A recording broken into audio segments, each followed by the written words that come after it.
Hi, my name is Heather Ryan, and I'm a second year at the University of Florida studying leadership and communication development. For the large majority of my time as a student at UF, I spent that time really wondering if I was in the right place at the right time with the right people. And I guess you could say I had FOMO, the fear of missing out. And so with that FOMO, I spent a lot of time as a business major trying to convince myself that this was the right path that I needed to be on so that I could have a guaranteed job at the end of graduation.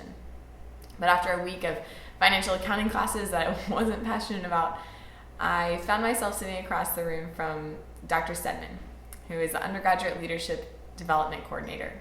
And she told me that she recognized potential in me to make that change for myself, even though I couldn't seem to find the willingness inside me to make it happen. But in that moment of taking a risk and changing my major, I felt more purpose than I've ever felt in my entire life. And I realized that that type of investment in youth is something special. And as we approach the year 2050, with unprecedented poverty and population growth of 9.6 billion people, we need to identify a group of young students that we're going to invest in.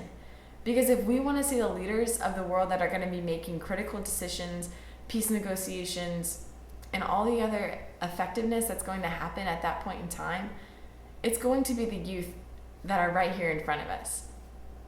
And so since that moment of inspiration and change, that's where I became empowered to make that change also happen in my community.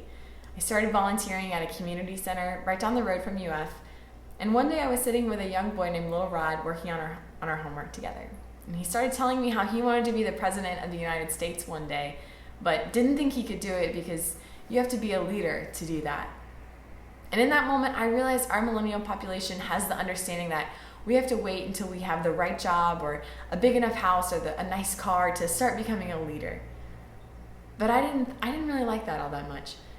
And so I started to work with a faculty mentor on campus with a research program to start identifying parts of the leadership development curriculum that could apply to youth, so to make sure that they would be prepared and make those decisions at the critical points when it's needed most in our countries and in the world. And so to make that happen on an international level, I traveled with Projects for Haiti during our spring break to Cap Haitian, Haiti for a sustainable development trip.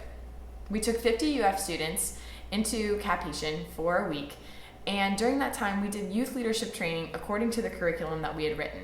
And we broke it down into 3 days. The first day was all focused on personal leadership. So we did a strengths assessment, personality test, and other individual focus that allowed each student that participated to really identify their own strengths. From there, we took it a step further and really focused on interpersonal leadership. So we did team building activities, communication practices, and allowed each person to work with other people who have different strengths with them. And so at that point in time, that allowed them to work collectively as a group for our third day. And on that last day, it was a community assessment day. And so we focused on asset-based community development. And what that means is instead of focusing on the problems of Haiti or the trash or the corruption, we had each student write down the aspects of their country that they really loved.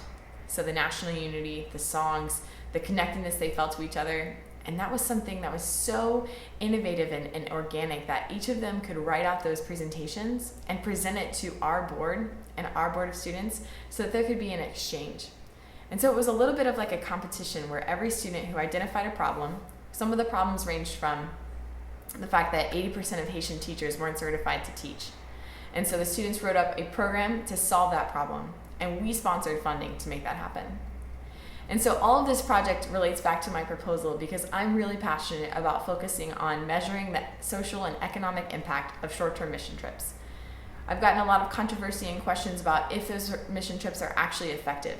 And I'm fascinated by the fact that this type of trip has changed my life.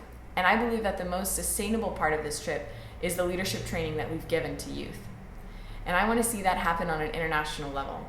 I want to take teams of students to different educational institutions around the world and share the skills and knowledge that we've been given as college students with students who need it most, but just need someone to call out that potential in them.